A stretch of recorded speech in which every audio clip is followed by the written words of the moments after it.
G'day, this is Chris Savage from RL Ministries in Australia, welcoming you to this session of the Minor Prophets.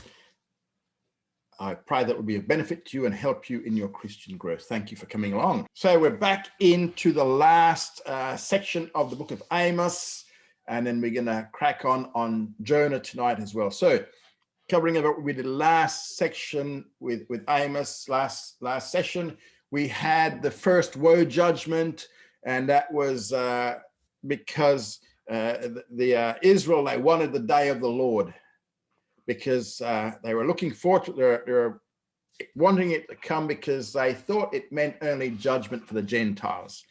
But actually, it's not only the judgment of the Gentiles, but it's also about the exaltation of Israel, but it's also a day of judgment for Israel. But they missed that little bit.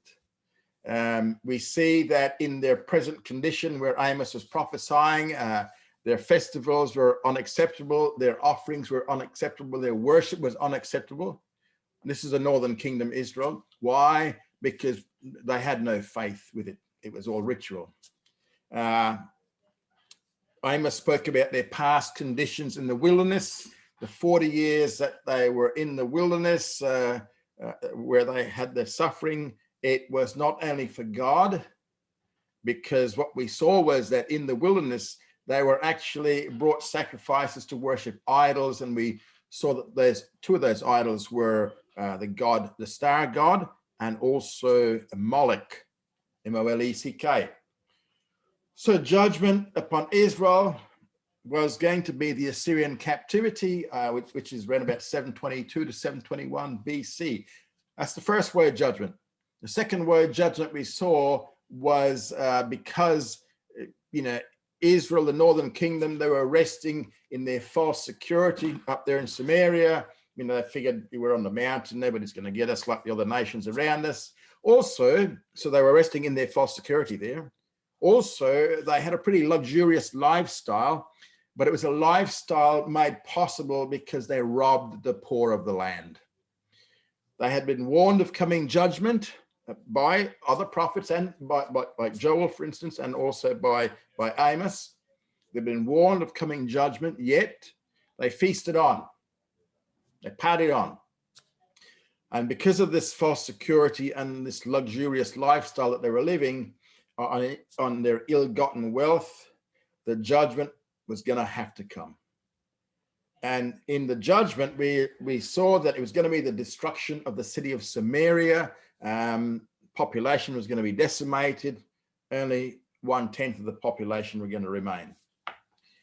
Then Amos had a few visions. He had the vision. The first vision he had was a vision of locusts, and he was shown a massive locust plague coming upon the land. They were able to mow the king's gleanings, so the king would have his, but Amos saw that the locusts would destroy everything else, and he said, wow, the people are going to starve to death. So he interceded on behalf of the people, and God averted that locust judgment.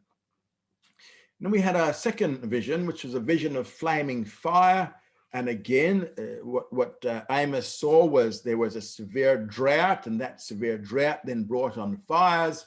And again, he saw that the land would have been completely desolate, no food for the people. So again, he interceded on their behalf, and again, God averted that judgment. And then we had the vision of the plumb line. And the plumb line, the purpose of a plumb line was to check the straightness of Israel. And the plumb line actually showed that Israel was not straight, they were crooked. And so this time, the judgment was not going to be averted. And what we saw was the high places, which is the high places in Israel where they had the little mini shrines and stuff, where they sacrificed to their idols. They were going to be destroyed, going to be made desolate. The sanctuaries of Israel will be laid waste. The temples, their idol temples at Bethel and Gilgal and Dan, the temples of the golden calf and the temples of the god Baal, all going to be destroyed. The house of Jeroboam II, who was the king, is destined for destruction. And then we had Amos having a conflict with a priest of the northern kingdom around Bethel there, the priest of false idols. He had a run-in with him, and Amaziah accused him of, telling lots of lies, accused him of prophesying for money, and all these sorts of things. And he says, "Listen, prophet, you're just an ordinary, you're nothing more than a visionary, and you're doing it for money. You're seeking money." So Amaziah says to me, he says, "You go back to Judah. We're not interested in hearing your prophecies anymore because they don't suit us." But Amos, he prophesied the fall of Amaziah and his family. And he also says that not only will Amaziah go into captivity, but Israel will be going into captivity as well. Then we had the vision of the summer fruit. And what that vision showed us, that was as the summer fruit is ready for harvest, as it's ripe on the tree, when it's plucked from the tree. So Israel was going to be plucked from her land. Why? Because Israel was ripe for a dreadful harvest.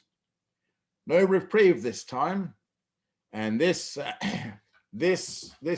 plucking would be done by Assyrian judgment. And Amos also prophesied that there was going to come a famine of the word of God for the northern kingdom, Israel. And that brings us to where we are today. And today we have another vision. This is the vision of the Lord of the altar. And this we see in chapter 9, verses 1 to 15.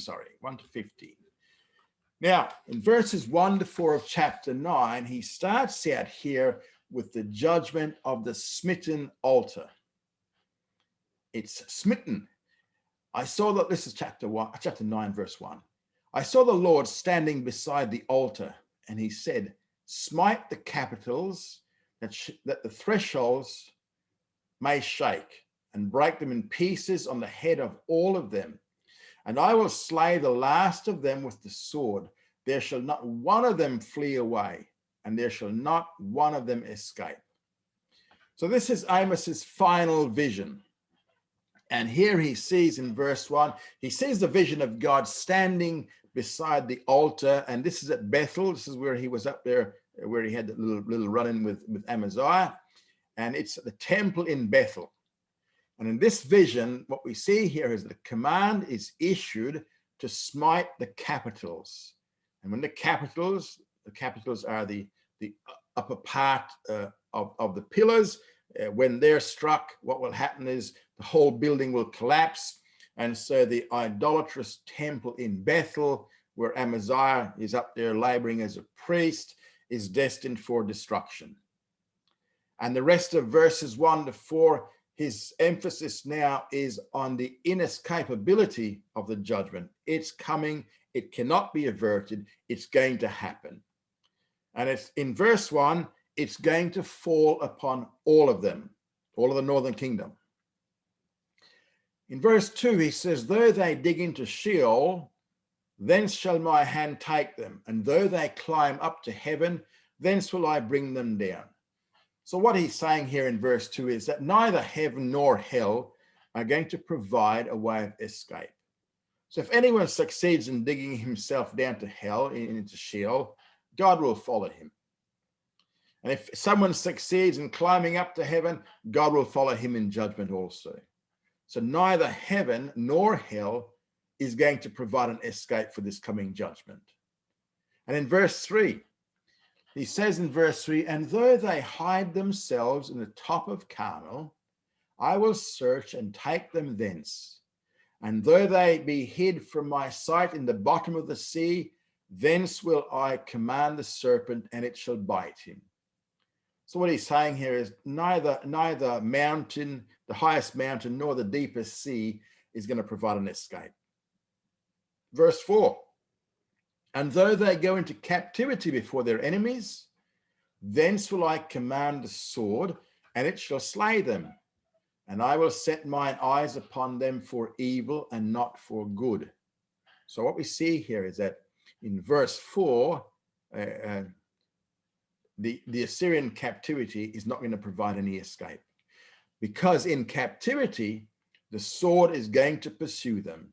Normally you'd go into captivity and, well, you just go into captivity as slaves and whatnot. But here God is saying that the sword is actually going to pursue you in the captivity as well. Now, at this point in verses 5 to 6, what we have here is the third of Amos's 3 hymns, Hyms. In verse 5 and 6. For the Lord, Jehovah of hosts, is he that toucheth the land, and it melteth, and all that dwell therein shall mourn, and it shall rise up wholly like the river, and shall sink again like the river of Egypt. It is he that buildeth his chambers in the heavens, and hath founded his vault upon the earth. He that calleth for the waters of the sea, and poureth them out upon the face of the earth. Jehovah is his name. Now, the point of this third hymn here is simply to point out God's omnipotence. His control of all events of the universe and on earth. And because God is in total control of his creation, he can guarantee that every prophecy he proclaims will be fulfilled. So indeed, what we're going to see is that the whole land, from the northern borders, the river Euphrates, down to the southern border of Egypt, is going to be desolated. And there is no question, because of who God is. And now, in verses 7 to 10, he concludes his judgment, he concludes his judgment section declaring the destruction of the sinful kingdom.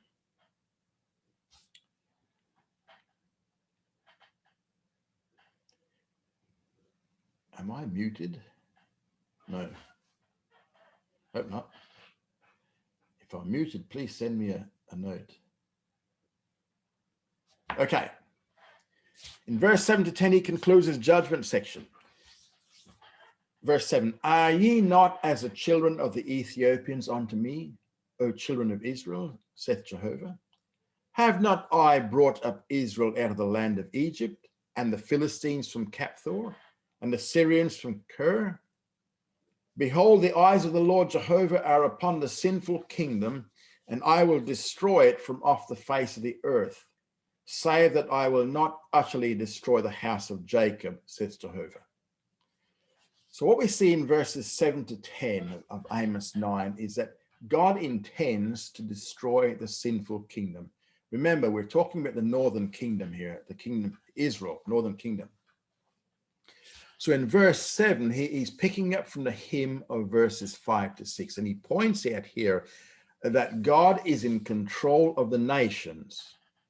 So every time there was any kind of a national migration, it was caused by God. So when Israel migrated from Egypt, God caused it. When the Philistines were brought from Capthor, Capthor is now in the Mediterranean, and when they were brought into the Philistine plain, God caused it. The Syrians originally came from Kir, K-I-R, and migrated towards what is now Damascus. God caused that also.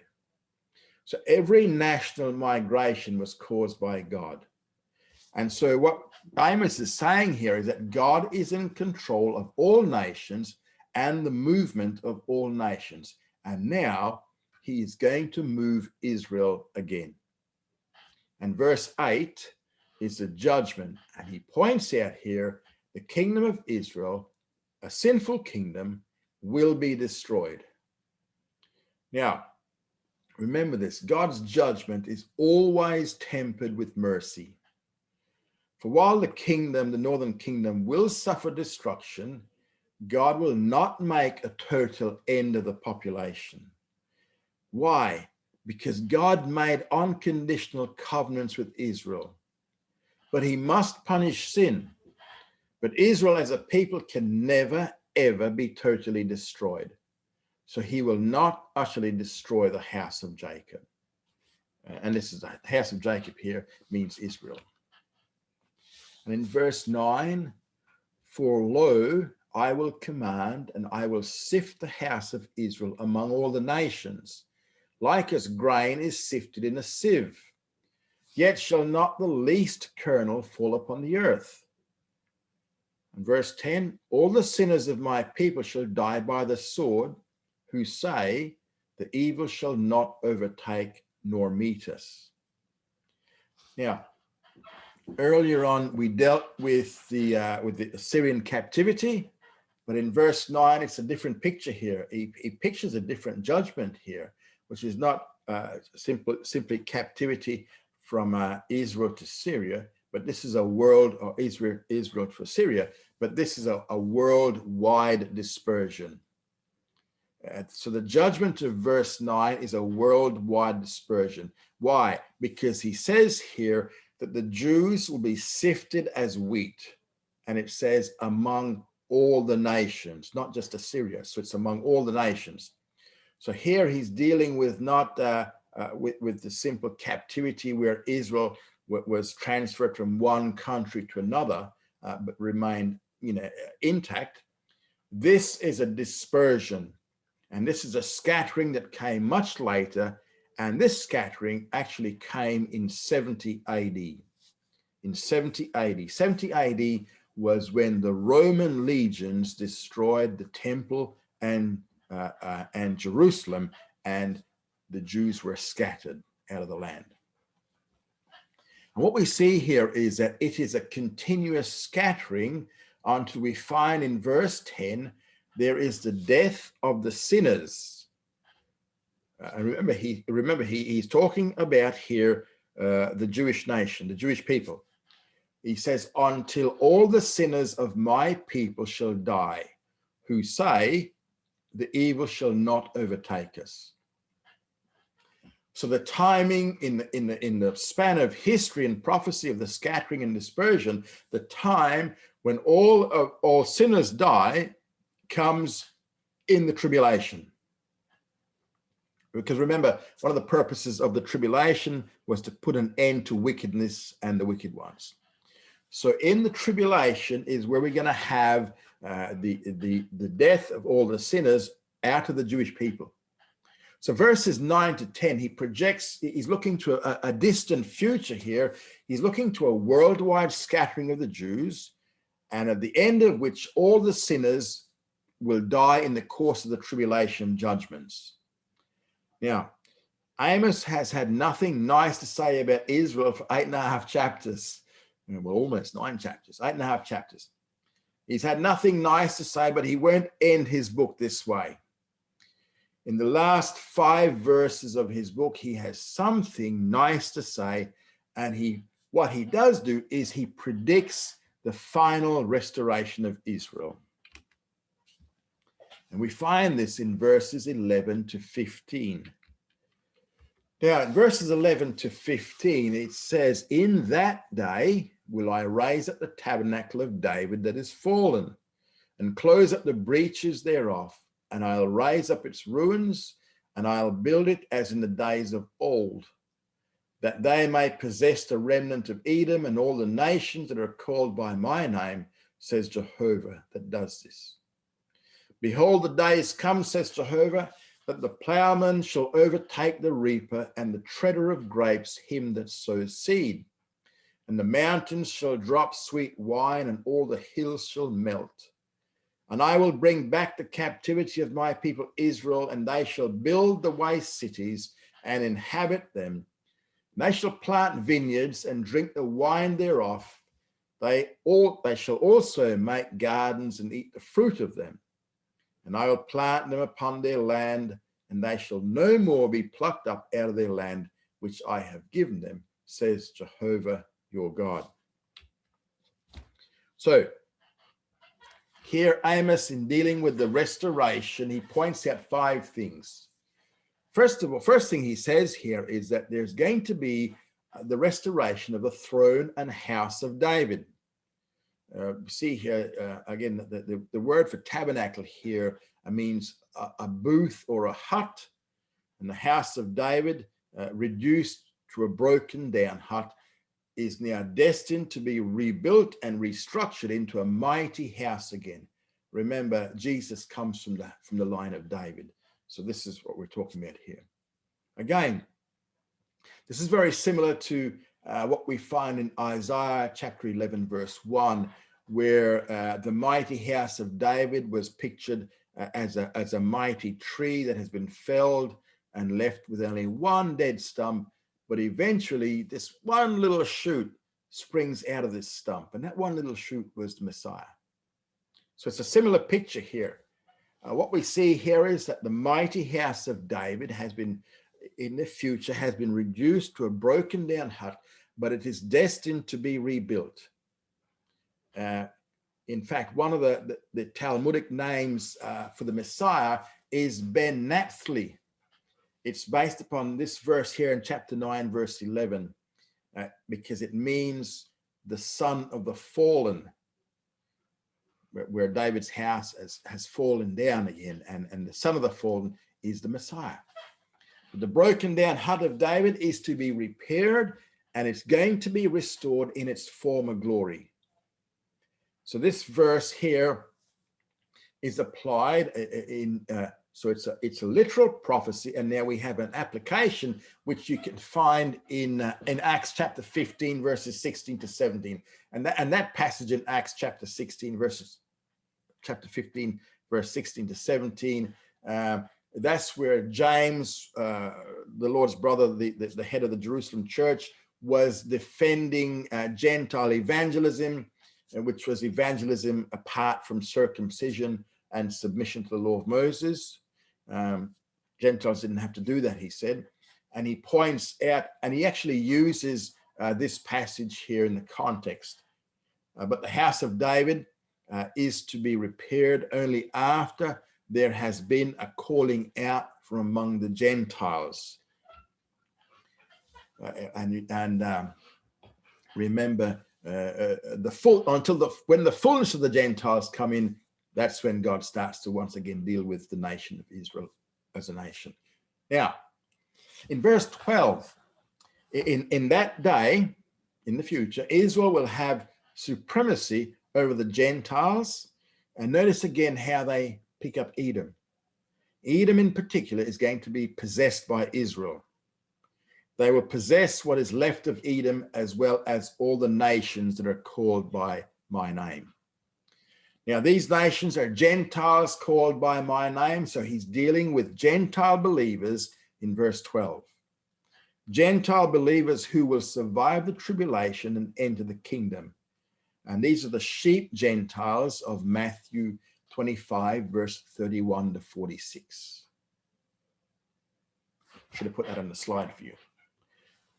But though there will be saved Gentile people in the kingdom, Israel will still be the head of the nations, since Israel will have supremacy over these believing Gentiles. Now, the point that James, the Apostle James, is making by, the Lord's brother is making by using these verses is that if there were to be saved Gentiles over which the house of David would have supremacy, then obviously this required Gentile evangelism. That's why he's saying, don't stop Gentile evangelism, because the house of David is going to rule supremely over them as well. So they need to have Gentiles evangelized. So what we see here is that after God has called out from among the Gentiles a people for his name, and afterwards the house of David will be restructured, will be remade. And the plowman, he says, we see the production of the land here in verse 13. It says, the plowman shall overtake the reaper, and the treader of grapes him that soweth seed. So what we see here is that the land will have a massively increased productivity. In actual fact, Amos is quoting from Joel 3, verse 18. Where Joel says, you know, the mountains are going to drop sweet wine, and the hills are going to flow with milk. So Amos is quoting a previous prophet, Joel.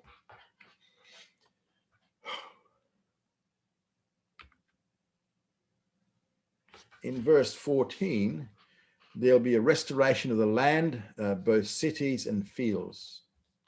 What we see is that they're brought back from captivity.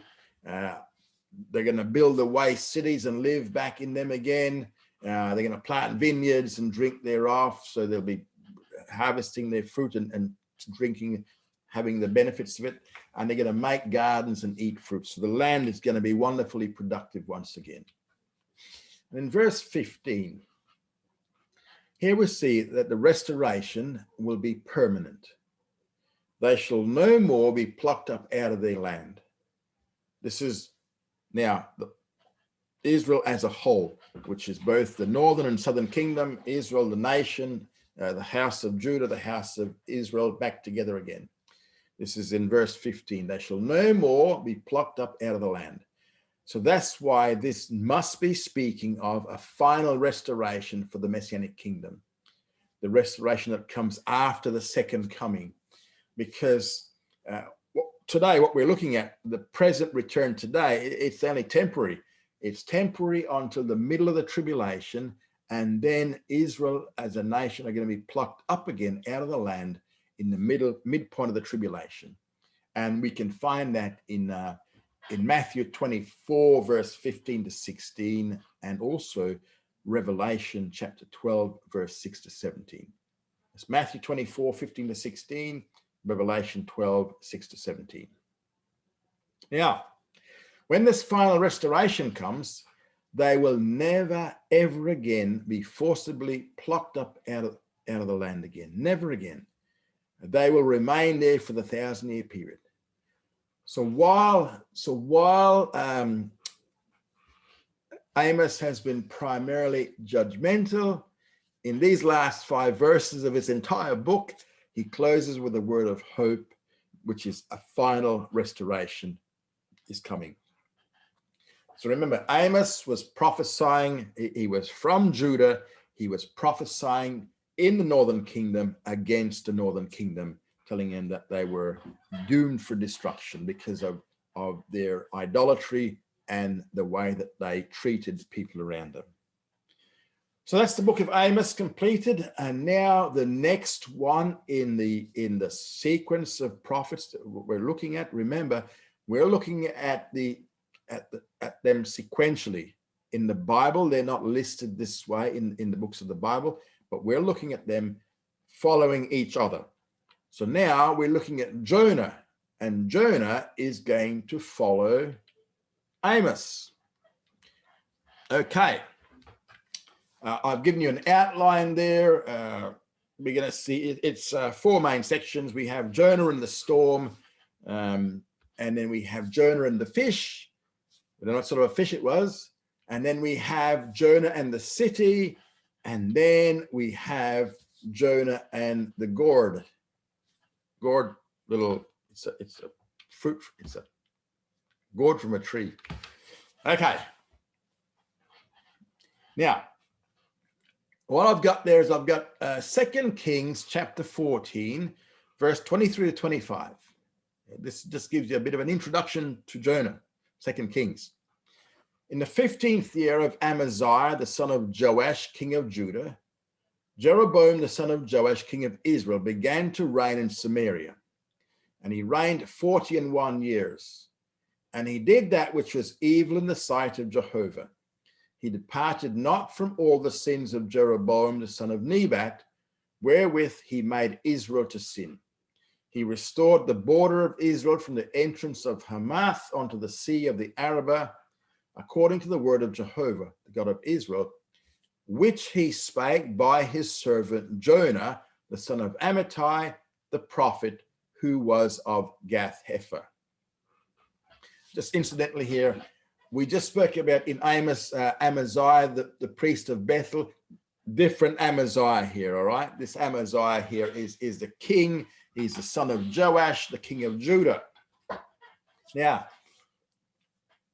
it is here from verse 25 of 2 Kings 14 that we begin to see certain things about Jonah that we would not know from his own book.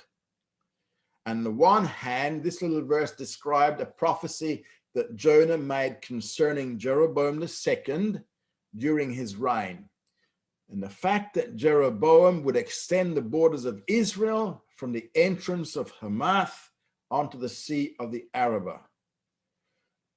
Essentially, Jeroboam II did extend the borders of the northern kingdom of Israel further than any of its kings had.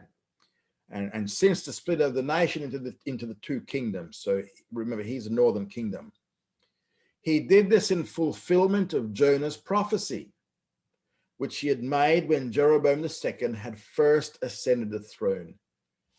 And now, by the time these words were written in this book, in this passage here, in Kings, Jeroboam II had actually fulfilled the prophecy. So what did that do? That near-term prophecy coming to pass authenticated Jonah's prophetic office. Because remember, a prophet had to give a near-term prophecy that came to pass before his long-term prophecies could be trusted. Now, Jonah, his name means dove, though we're going to see that he acts more like a hawk in this book than a dove. His family, what do we know about his family? His father's name was Amittai, which means truth. He was from the town of Gath-Hepher, which belonged to the tribe of Zebulun, which probably means that he was a member of the tribe of Zebulun. And except for his father's name and the meaning of it and his tribe, we don't know anything else about his background. When was he prophesying here in this in the 2 Kings passage? We just saw Jonah prophesies during the reign of Jeroboam II, which puts his reign between the year 824 and 783 BC. So his prophecy falls then during the years 824 to 783 BC, which was when Jeroboam II was reigning. Now, while he himself was from Gath-Hepher, which is a town in Israel, the northern kingdom, about 3 miles from Nazareth, up there near the Galilee, and we have this one prophecy that he did prophesy for Israel. But what he's most noted for is the fact that Jonah was sent to Assyria, to the city of Nineveh, to be a prophet. That's where he's actually being sent. Now, the historical setting here is that while Jeroboam II was the king of Israel, and this was the same time Uzziah was the king of Judah, both of them were strong kings, and both of them extended the Jewish borders. And if you put the two kingdoms together, the borders were extended almost the same as that of David and Solomon. So what we know from this is that it was a time of outward prosperity. And so the two Jewish kingdoms controlled the 3 major trade routes, and those who controlled the 3 major trade routes became very wealthy through taxes. Now, so they became prosperous physically. On the other hand, though, the northern kingdom was outwardly prosperous, but in actual fact, inwardly, it was a time of spiritual corruption. Now, idolatry reigned supreme in the northern kingdom. It's also important to remember here, or to note here, because when we get into Jonah 4, that we're going to see that by this time, Amos had already come into Israel from Judah, and Amos had already declared the coming destruction of Israel by Assyria. So Jonah knows about that. So Jonah, he already knew that from Amos, the northern kingdom was destined for destruction, and also he knew that the hand of God was going to use. He also knew that God was going to use Assyria to destroy the northern kingdom. And now Jonah, knowing that, we'll see why he makes some of the decisions that he makes. So he knows from Amos's prophecy that Assyria are going to come down and smash Israel. Now, the major points in Jonah's book, we have 3 major points. First of all, we have God's universality. God is universal, it means he's everywhere. Therefore, he controls everything, including the weather, including plants, including fish, including animals. everything. And God is the one who appoints certain things to happen, and they obey him, whether they are rational or irrational, right? That's the first thing. He's universal. He controls everything. Second, God is willing to save Gentiles. Third, God will not set a believer aside because of faithlessness. So if a believer is unfaithful, God will not set him aside. He'll discipline them, but he won't ever cast them aside because of faithlessness. The theme of the book is actually the turning of Jonah. It's more about Jonah's turning than on Nineveh's turning. Remember, he's going to prophesy to the city of Nineveh. Now, New Testament quotations, the book of Jonah is never quoted as such in the New Testament. The New Testament, however, it does make references to Jonah in two of the Gospels. First, in Matthew chapter 12, 39 to 41, and also Matthew 16, verse 4, and corresponding Gospel we see in Luke 11, 29 to 32. Okay. Now, the first section of Jonah's book is Jonah and the storm, and that's what we're going to cover tonight. We're going to see it from chapter 1, verse 1 to verse 16. It says, the word of Jehovah came unto Jonah, the son of Amittai, saying. So that's the statement of introduction, and as with other prophets, the coming means that the Spirit took over his faculties, resulting in receiving direct revelation. And in his case, Jonah gets a commission. And the book of Jonah divides itself very nicely into these four sections that we covered before. And each section almost covers one chapter. In chapter 1, Jonah and the storm. Chapter 2, Jonah and the fish. Chapter 3, Jonah and the city. Chapter 4, Jonah and the gourd. Now, the commission we see in verses 1 to 2 of Jonah 1. Now, the word of Jehovah came unto Jonah, the son of Amittai, saying, arise, go to Nineveh, that great city, and cry against it, for their wickedness is come up before me. So when the word of God comes to this prophet in verse 1, it results in a commission in verse 2. So he's been given a commission. And the commission here is that he's to leave his country and go to Nineveh. And he's pointing out here that Nineveh is a great city, and just how great it is, we'll see when we get to chapter 3, verse 3. This Nineveh happens to be the capital of the Assyrian Empire, and we see Nineveh was a city which was founded by Nimrod, back in Genesis chapter 10, verse 11. There it is up there. I'll give you a little map there, and you can see Assyria. It's northeast of Israel. And we're going to see where Jonah heads. And to the message that he's to give to Nineveh in verse 2, it says he's to cry against it. And exactly what he's to cry, we'll see that in chapter 3, verse 4.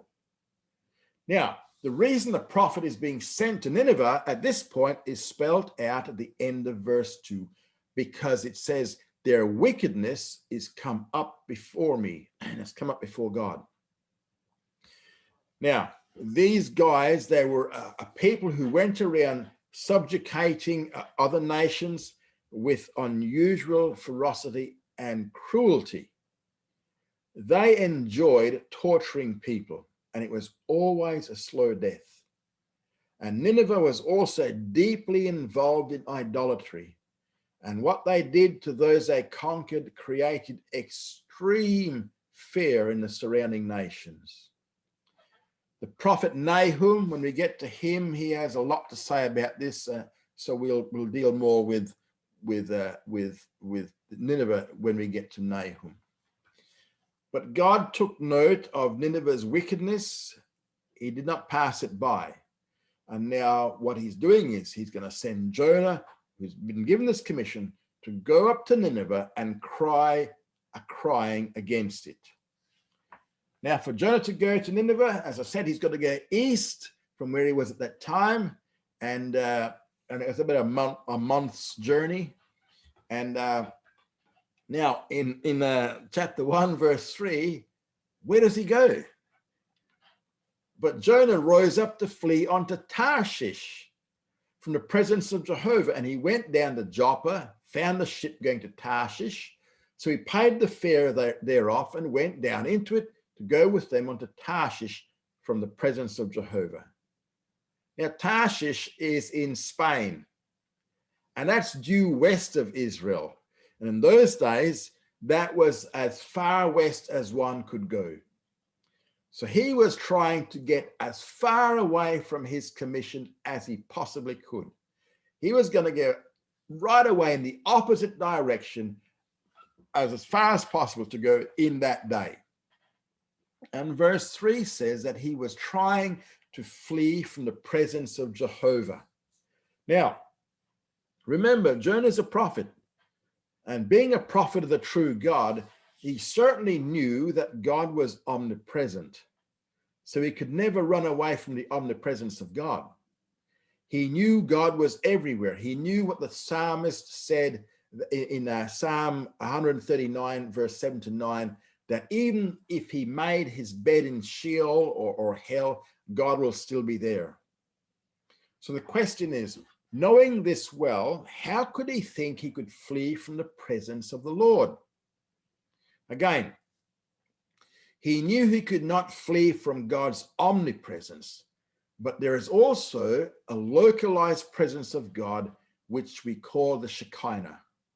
The Shekinah. And the Shekinah glory was within the Holy of Holies of the temple. Remember, the temple is still standing at this time. You know, Solomon built the temple. It was in practice. It was in use. And this was within the borders of the land of Judah. So it says here that he was trying to flee from the presence of Jehovah. He was trying to flee out of the land of Israel, the entire big land, which is the place where the Shekinah glory was. He was fleeing from God's localized presence of the Shekinah, obviously not from his omnipresence. And the procedure here shows both meditation, means he had to think it over, and perhaps also some degree of satanic providence. Now, verse 3 is a good verse to show that just because everything seems to fit doesn't mean God is behind it.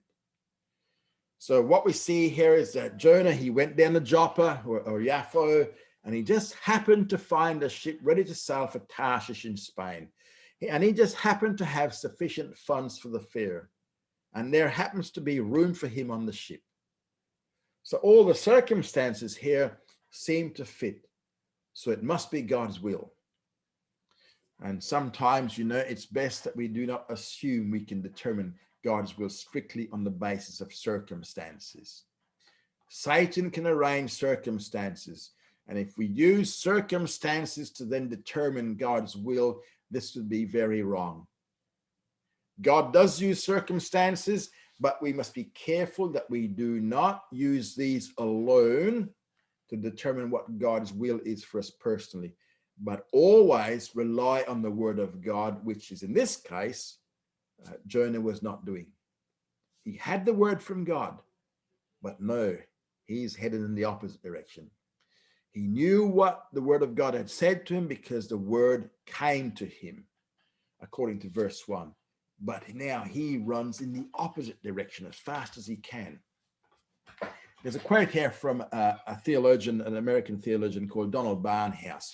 He says, when you run away from the Lord, you never get to where you're going, and you always pay your own fare. But when you go the Lord's way, you always get to where you are going, and he pays the fare. So he was an American Christian preacher, pastor, and a theologian. He did a lot of quotes like this. Okay, so we're going to run into a storm, and we see the storm in chapter 1, verse 4 to 16 of Jonah. And we have a bit of a calamity here now in verses 4 to 6. But Jehovah sent out a great wind upon the sea, and there was a mighty tempest on the sea, so that the ship was like to be broken. Now in verse 4, God sends this storm upon the ship, and the word for sent really means to hurl. It's like God took a storm in his hand and he just threw it at this ship. In fact, the modern Hebrew word for missiles comes from this ancient Hebrew word to hurl. And so that sort of gives you an idea of the impact of what it's saying here. So God took this storm and he simply threw it or hurled it right at the ship. And the results were, first of all, the sea quickly became very tempestuous. And second, the ship was close to breaking apart. Then the mariners were afraid and cried every man unto his God. And they cast forth the wares that were in the ship into the sea to lighten it unto them. But Jonah was gone down into the innermost parts of the ship, and he lay and he was fast asleep. So in verses 5 to 6, we read here, we're going to read of three different types of reactions to the storm. The first one, we see the sailors or the mariners. These guys were experienced sailors, and yet these sailors recognized that there was something unique had happened and became very much afraid. So afraid that they began praying to their own gods. Apparently they must have been comprised of various nationalities, because it says each one was praying to their own gods, their own national gods. And they also began throwing stuff overboard to try and make the ship lighter so they wouldn't, they're trying to save the ship here. Second thing we see is that also in verse 5, Jonah went down to the hold of the ship in order to get some sleep. Now, what kind of a guy goes down to sleep when the ship is about to break apart? He must have been very tired or something else. You see here, Jonah was fast asleep. And this is a sleep that people often resort to avoid the problems of conscience.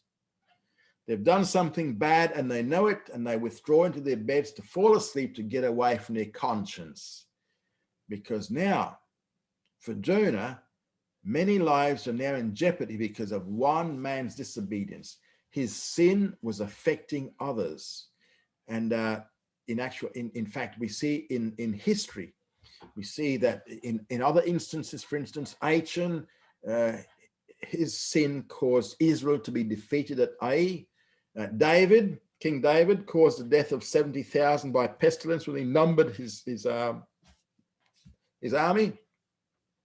And then we see with the kings of Israel and Judah, they brought judgment upon their nation because when they went after idols. Now the shipmaster, in verse 6, the shipmaster came to him and said unto him, What meanest thou, O sleeper? Arise, call upon thy God, if so be that God will think upon us, that we perish not. So the captain of the ship sees Jonah sleeping, and he calls upon Jonah to wake up and call upon his God, in the hope that by adding Jonah's God to their other gods, they might not perish. And in verse 7, we see the cause of this problem. Verse 7, and they said, every one to his fellow, Come, let us cast lots, that we may know for whose cause this evil is upon us. So they cast lots, and the lot fell upon Jonah. Again, the mariners realized there was something unusual about this storm. It was not ordinary, and they decided to determine who was responsible. Apparently, they had already seen that it was as a result of some God's divine judgment. They didn't know whose God, but some God must be mad at them. So they cast lots, and lo and behold, the lot fell upon Jonah, and Jonah was identified as the responsible one. Now, what happens in verse 7 here is an illustration of what is brought out in Proverbs chapter 16, verse 33, where it says, The lot is cast into the lap, but the whole disposing thereof is of Jehovah. So God decides what and how the lot or the dice falls. So by this method, everybody knows that Jonah is the guilty one. Now we have his confession. Then they said unto him, Tell us, we pray thee, For whose cause this evil is upon us? What is thine occupation? And whence comest thou? What is thy country? And of what people art thou? So with the lot falling upon Jonah, that leads to Jonah now being interrogated in verse 8. They asked 5 questions, asked a series of 5 questions. What is the reason for this calamity? Verse 1. What is your occupation? What do you do for a living? Where are you from? Where is your citizenship? What is your nationality? They want all the details in light of the fact that they're now in danger of their lives in the light of his responsibility. And he said unto them, I am a Hebrew, and I fear Jehovah, the God of heaven, who has made the sea and the dry land. In verse 9, Jonah answers them and he identifies himself as I'm a Hebrew. That's his nationality. Now, throughout the Bible, it was a common way for a Jew to identify himself to Gentiles. And quite often when a Jew identified his nationality to Gentiles, he would say, I'm a Jew. He wouldn't say, sorry, I'm a Jew or I'm an Israelite. He would say, I'm a Hebrew. It was a very common word used to describe themselves when they identified themselves. And we see it in these passages there on the screen. Genesis 14, 13, 39, 14, 17. See it in Exodus. See it in the book of Acts, Corinthians, Philippians. So as to his nationality, he's a Hebrew. As to his religion, he says, I fear Jehovah. And this Jehovah is the God of the heavens who made the sea and also made the dry land. In other words, what he's saying is, Jehovah is the creator of the heavens, the sea, and the dry land. He's the God I serve. He's the one responsible for this storm. In verse 10, then were the men exceedingly afraid and said unto him, what is this that thou hast done? For the men knew that he was fleeing from the presence of Jehovah because he had told them. In verse 10, we have their reaction. Fear on one hand and astonishment on the other. Afraid of the God who caused this storm, but astonishment as they have seen the question, what is this thing that you have done? How could one want to disobey the creator of the heavens and the earth, the one who made the sea and the dry land? Who would dare to disobey such a God? Now they knew clearly that the reason for the storm was Jonah's fleeing from the presence of the Lord, because that was also spelt out. Now that they knew the cause because of the confession, what is the cure? We see that in verses 11 to 16. Then they said unto him, what shall we do unto thee, that the sea may be calm unto us? For the sea grew more and more tempestuous. And he said unto them, take me up and cast me forth into the sea, so shall the sea be calm unto you. For I know that for my sake this great tempest is upon you. So the cure begins in verse 11 with a second interrogation of Jonah. And the point of this interrogation is to find out, what do we need to do to calm the sea down? Because as they're interrogating Jonah the first time, as Jonah answered and confessed, the sea was growing even more and more tempestuous. It's as if the sea was growing more and more tempestuously, was witnessing to the mariners that Jonah's confession is actually true. So what must they do? Jonah tells them in verse 12, he says, throw me overboard, hurl me into the sea. Just as God hurled the storm at them, they must hurl him now into the ocean, because it is because of him that the tempest is there to begin with. And he points out here the principle of substitution. Jonah's life must be given up so that theirs might be spared.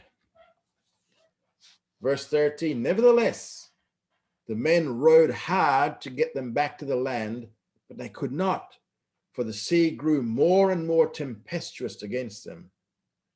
So in verse 13, the response of the mariners was to try to avoid killing the Lord's prophet. And before listening to Jonah about throwing him into the water, they did everything in their power to try to get back to shore. But the harder they tried, the text says the sea grew more and more tempestuous. God is showing them they will not succeed until they listen to what the prophet Jonah has suggested. They're kind of caught in a bit of a paradox here, because on one hand, to save their lives, they need essentially to kill Jonah. That's from their perspective, that is, by throwing him into the ocean. But on the other hand, that would mean killing the prophet of the God who caused it. It's a kind of a, what do we do? So they find themselves in this strange situation.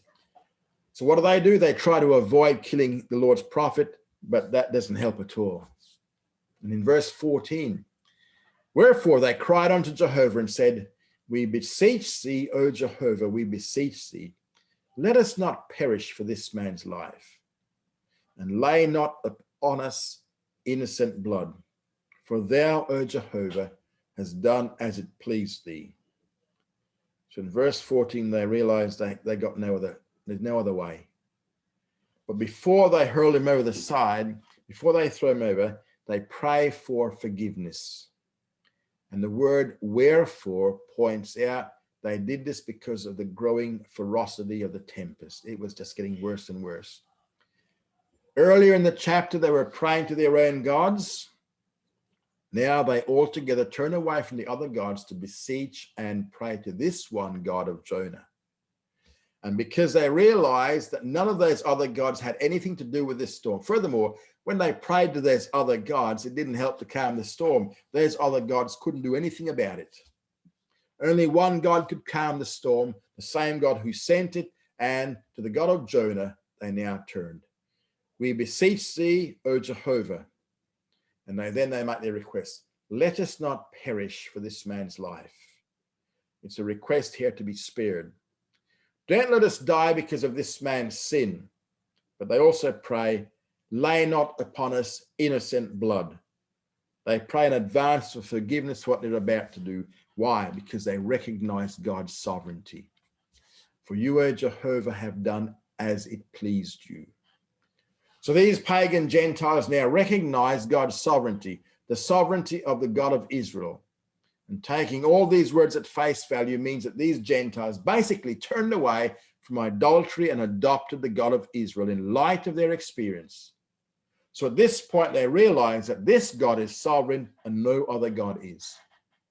And having prayed to the God of Israel, they carry out Jonah's instructions in verses 15 to 16. They hurled Jonah into the sea in verse 15. So they took up Jonah, cast him forth into the sea, and the sea ceased from its raging.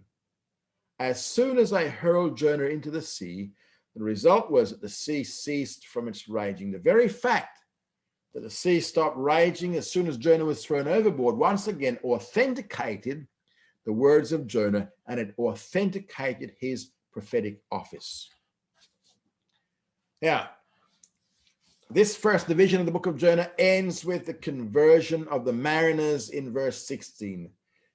Then the men feared Jehovah exceedingly, and they offered a sacrifice unto Jehovah and made vows. The sovereignty of God here is clearly seen in verse 16, where it appears that they are truly converted to the God of Israel. And their conversion is seen in three ways. First of all, it says the men feared Jehovah.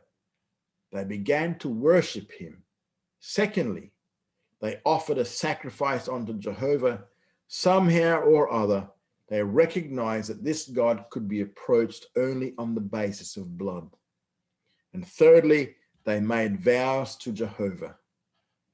And the nature of this type of vow would probably mean that they now knew that Jehovah was the only God, and he alone would they worship.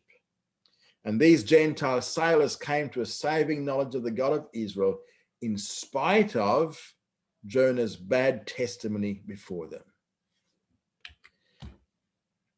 And that is the lot for Jonah.